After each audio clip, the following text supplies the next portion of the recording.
ये कहानी है एक ऐसे महावीर योद्धा की जिसने अपनी भुजाओं के पराक्रम से अफगानिस्तान तक अपनी राज्य की सीमाओं का विस्तार किया। उस योद्धा ने अपने बाहुबल से अफगान पठानों की अजेय सेनाओं को तहस नहस करके अफगानिस्तान की काली मिट्टी को रक्त से लाल कर दिया। अफगानिस्तान के इतिहास में ऐसा पहली बार हुआ कि किसी विदेशी राजा ने अफगानिस्तान पर आक्रमण करके उसे अपने कब्जे में कर लिया हो। जहां सिकंदर से लेकर मंगोल, रूस से लेकर ब्रिटेन तक की आधुनिक हथियारों से लैस सेनाओं को अफगानिस्तान की दुर्गम प्राकृतिक बनावट के कारण इसे जीते बिना ही लौटना पड़ा, वहीं हिंदुस्तान की आन और पंजाब की शान कहे जाने वाले इस महापराक्रमी राजा ने न सिर्फ अफगानिस्तान को जीता बल्कि कई वर्षों तक वहां एक छत्र राज भी किया। उनके राज्य में कभी किसी पर धर्म के आधार पर अत्याचार नहीं हुआ। उन्होंने अपने शासनकाल में कभी किसी अपराधी को मृत्युदंड नहीं दिया। ये कहानी है शेर पंजाब के नाम से विश्वविख्यात सम्राट महाराजा रणजीत सिंह की। आइए इंडियन नाइट्स के साथ देखते हैं महाराजा रणजीत सिंह के जीवन की पूरी दास्तान। आज से करीब 200 वर्ष पूर्व 13 नवंबर सन 1780 को सुकरचकिया मिसल के कमांडर सरदार महासिंह की पत्नी राजकौर ने महापराक्रमी शूरवीर पुत्र को जन्म दिया। गुजरांवाला की धरती पर जन्म लेने वाले इस महारथी को दुनिया ने महाराजा रणजीत सिंह के नाम से जाना। महाराजा रणजीत सिंह पंजाब प्रांत के राजा थे जिन्होंने आगे चलकर शेर पंजाब की उपाधि धारण की। महाराजा रणजीत सिंह एक ऐसे व्यक्ति थे जिन्होंने न केवल पंजाब को एक सशक्त सूबे के रूप में एकजुट रखा बल्कि अपने जीते जी अंग्रेजों को अपने साम्राज्य के पास भी नहीं भटकने दिया। उनके जन्म के समय पंजाब पर सिखों और अफगानों का राज चलता था जिन्होंने पूरे इलाके को कई मिसलों में बांट रखा था। रणजीत सिंह के पिता महासिंह सुकरचकिया मिसल के कमांडर थे। पश्चिम पंजाब में स्थित इस इलाके का मुख्यालय गुजरांवाला में था जो अब पाकिस्तान में है। छोटी सी उम्र में चेचक की वजह से महाराजा रणजीत सिंह की एक आंख की रोशनी चली गई। वे महज 12 वर्ष के थे जब उनके पिता चल बसे और राजपाट का सारा भार उन्हीं के कंधों पर आ गया। 12 अप्रैल 1801 को रणजीत सिंह ने महाराजा की उपाधि ग्रहण की। गुरु नानक देव जी के एक वंशज ने उनकी ताजपोशी संपन्न कराई। जब उनकी उम्र महज 13 वर्ष की थी उन पर शत्रुओं ने प्राणघातक हमला किया। हमला करने वाले हशमत खां को बालक रणजीत सिंह ने अपनी कृपाण के प्रहार से मौत के घाट उतार दिया। छोटी सी उम्र में ही चेचक के कारण अपनी आंख का गंवाना, कम उम्र में पिता की मृत्यु, अचानक कार्यभार का बोझ पड़ना और खुद पर हत्या का प्रयास, इन सब कठिन प्रसंगों ने रणजीत सिंह को किसी मजबूत औलाद में तब्दील कर दिया। उन्होंने लाहौर को अपनी राजधानी बनाया और सन 1802 में अमृतसर की ओर रुख किया। महाराजा रणजीत सिंह ने अफगानों के खिलाफ कई लड़ाइयाँ लड़ी। वो युद्ध नीति में इतने माहिर हो चुके थे कि उन्होंने एक एक करके उन सभी इलाकों पर अपना अधिकार कर लिया जिन पर अफगानों का कब्जा हो चुका था। महाराजा रणजीत सिंह की सेना के भीषण प्रहार से घबराकर अफगान मैदान छोड़कर पश्चिम पंजाब की ओर भाग खड़े हुए। अब पेशावर समेत पूरे पश्तून क्षेत्र पर महाराजा रणजीत सिंह का अधिकार हो चुका था। यह पहला मौका था जब पश्तूनों पर किसी गैर मुस्लिम ने राज किया। उसके बाद उन्होंने पेशावर, जम्मू कश्मीर और आनंदपुर पर भी अधिकार कर लिया। पहली आधुनिक भारतीय सेना का गठन महाराजा रणजीत सिंह ने ही किया, जिसे उन्होंने सिख खालसा सेना के नाम से नवाजा। उनकी सरपरस्ती में पंजाब एक अत्यंत शक्तिशाली साम्राज्य बन चुका था। इसी ताकतवर सेना ने लंबे अरसे तक ब्रिटिश आर्मी को पंजाब से कोसों दूर रखा। एक ऐसा मौका भी आया जब पंजाब ही भारत का एकमात्र ऐसा सूबा था जिस पर अंग्रेज़ों का कब्जा नहीं था। ब्रिटिश इतिहासकार J.T. व्हीलर के अनुसार अगर महाराजा रणजीत सिंह एक पीढ़ी पुराने होते तो पूरे हिंदुस्तान को ही फतेह कर लेते। वो खुद अनपढ़ थे मगर उन्होंने अपने राज्य में शिक्षा और कला को बहुत प्रोत्साहन दिया। उन्होंने पंजाब में कानून एवं व्यवस्था कायम की और कभी भी किसी को मृत्युदंड नहीं दिया। उनका सूबा धर्मनिरपेक्ष था। उन्होंने हिंदुओं और सिखों से वसूले जाने वाले जजिया पर भी रोक लगाई। सिख होते हुए भी कभी भी किसी भी व्यक्ति को सिख धर्म अपनाने के लिए विवश नहीं किया। उन्होंने अमृतसर के हरमिंदर साहब गुरुद्वारे पर संगमरमर लगवाया और सोना मढ़वाया। तभी से उसे स्वर्ण मंदिर भी कहा जाने लगा। बेशकीमती हीरा कोहिनूर महाराजा रणजीत सिंह के खजाने की रौनक था। सन 1798 ईस्वी में जमान शाह ने पंजाब से लौट जाने का निर्णय लिया कि लौटने पर महाराजा रणजीत सिंह ने लाहौर पर अपना अधिकार पुनः कर लिया। धीरे धीरे सतलज से लेकर सिंधु तक जितनी मिसलें थी सब पर उन्होंने अपना अधिकार कर लिया। सतलुज और यमुना के बीच फुल्कियों मिस्र के शासक राज कर रहे थे। सन 1806 में रणजीत सिंह ने इनको भी अपने वश में करना चाहा पर सफल नहीं हुए। रणजीत सिंह में सैनिक नेतृत्व के अनेकों गुण थे। वे दूरदर्शी थे। वे सांवले रंग के छोटे से कद के मनुष्य थे। उनकी एक आंख की रोशनी शीतला के प्रकोप से चली गई थी, परंतु ये सब होते हुए भी वे महान तेजस्वी और अत्यंत पराक्रमी प्रतीत होते थे। इसीलिए उनके जीवन काल में सभी मिसलें उनसे दब कर रहीं। उस समय तक अंग्रेजों का राज्य यमुना तक पहुंच गया था और फुल्कियां मिस्र के राजा अंग्रेजी राज्य के प्रभुत्व को मानने लगे थे। अंग्रेजों ने रणजीत सिंह को इस कार्य से मना किया। रणजीत सिंह ने फिर भी अंग्रेजों से लड़ना उचित नहीं समझा और संधि कर ली कि सतलज के आगे हम अपने राज्य का विस्तार नहीं करेंगे। रणजीत सिंह ने फ्रांसीसी सैनिकों को बुलाकर उसकी सैनिक कमान में अपनी सेना को विलायती ढंग पर तैयार किया। अब उन्होंने पंजाब के दक्षिणी, पश्चिमी और उत्तरी भागों पर आक्रमण करना प्रारंभ किया और 10 वर्षों में मुल्तान, पेशावर और कश्मीर तक अपने राज्य को बढ़ा लिया। रणजीत सिंह ने पेशावर को अपने अधिकार में अवश्य कर लिया था, किंतु उस सूबे पर पूर्ण अधिकार करने के लिए उन्हें कई वर्षों तक कड़ा संघर्ष करना पड़ा। वह पूरे पंजाब के स्वामी बन चुके थे और उन्हें अंग्रेजों के हस्तक्षेप का सामना तक नहीं करना पड़ा।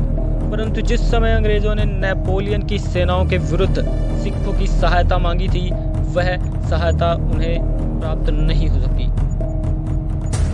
महाराजा रणजीत सिंह ने अपने जीवन में कुछ गलतियां भी की, जिसके कारण उन्हें अपनों के समक्ष अपमानित भी होना पड़ा। रणजीत सिंह ने सन 1808 ईस्वी में अपनी महत्वाकांक्षी सास सदाकौर के नाम पर पेशावर का राज्य परिवर्तित कर दिया था। क्योंकि यह अंग्रेजों की एजेंट महिला थी, रणजीत सिंह ने अपनी कुछ प्रिय सास से झगड़ा करके उसे कैद कर लिया और बदनी के गढ़ को अपने अधिकार में कर लिया। ब्रिटिश सेना की एक टुकड़ी ने बंदी विधवा सदाकौर को छुड़ाया और अधिकार वापस दिलाया। ब्रिटिश सेना के साथ महाराजा रणजीत सिंह किसी भी प्रकार का झगड़ा नहीं चाहते थे।